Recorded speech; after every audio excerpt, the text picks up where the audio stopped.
The cabin was miles from anything, which was exactly why I took the house-sitting gig. Total silence. 2 weeks of uninterrupted peace to finally finish my novel. The place was old, built from dark, wet timber, and backed right up to the Black Hills National Forest. The only sound for the first 3 nights was the wind playing the chimney like a flute. But on the 4th night, the silence broke. It was a low hum, a single, sustained note that vibrated through the floorboards and up into the solace of my feet. It sounded less like a machine and more like a massive distant insect, a slow, patient, electronic drone. I got out of bed, instantly wide awake. I checked the generator shed outside silent. I checked the ancient fuse box in the basement silent, and thankfully not on fire. The hum was still there, but it didn't seem to be coming from anywhere inside the cabin. It was outside, everywhere. I pulled on a thick sweater and grabbed the clunky aluminum flashlight from the kitchen counter. I stepped onto the porch. The moon was a knife slice above the pines, offering almost no light. The moment I opened the door, the hum intensified, enveloping me like thick fog. I scanned the perimeter, swinging the weak beam of the flashlight over the mossy trunks of the trees. Nothing. No car, no camp, no utility box. Just pines, black shadows, and the constant, unnerving vibration. I finally narrowed the source down to the forest edge, about 30 yards from the cabin. It was loudest near a cluster of old, crooked oaks. As I walked towards them, the hairs on my arms stood up, not from cold, but from pure instinctive alarm.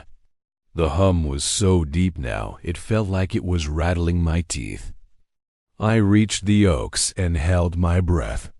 The humming stopped, just stopped. The sudden, total silence was worse than the noise. I swung the flashlight up towards the tree canopy. That's when I saw it. Wedged high in the branches of the largest oak, maybe 15 feet up, was a makeshift nest. It wasn't made of twigs or leaves. It was constructed entirely of discarded human clothing. Tattered shirts, faded jeans, socks, hundreds of them, twisted and interwoven into a massive, dark orb like a grotesque spider's egg sac. And something was in it. The flashlight beam caught a movement. Not a bird, not a squirrel. It was something small and slick, with too many joints. It didn't look back at the light, but rather it recoiled with a wet, silent speed, retreating deeper into the ball of fabric. I backed away slowly, my heart hammering. I tried to convince myself it was just some nocturnal animal, maybe a pack rat with his strange hobby. But a pack rat couldn't make that low subsonic hum. I stumbled back to the porch and locked the deadbolt.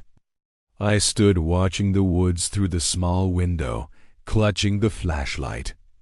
I didn't sleep the rest of the night. When the sun finally rose, the hum was gone.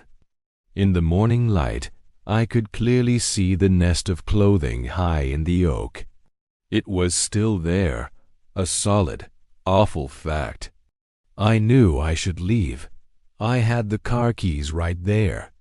But the job paid well, and my deadline was looming, so I stayed. I packed a small bag, locked the house, and spent the entire day working at the local diner, far from the forest. I returned just before sunset, determined to keep the lights on and the curtains closed until my time was up. I made it 3 more days. On the night before I was supposed to leave, I woke up to the hum again, but this time it wasn't distant. It was directly beneath my window, a low, wet, singing sound. It was so close the glass panes were vibrating like drum skins. I didn't move. I didn't dare turn on the light.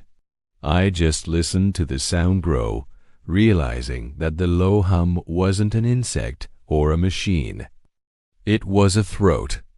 It was something humming to itself while it slowly, patiently climbed the outside wall of the cabin.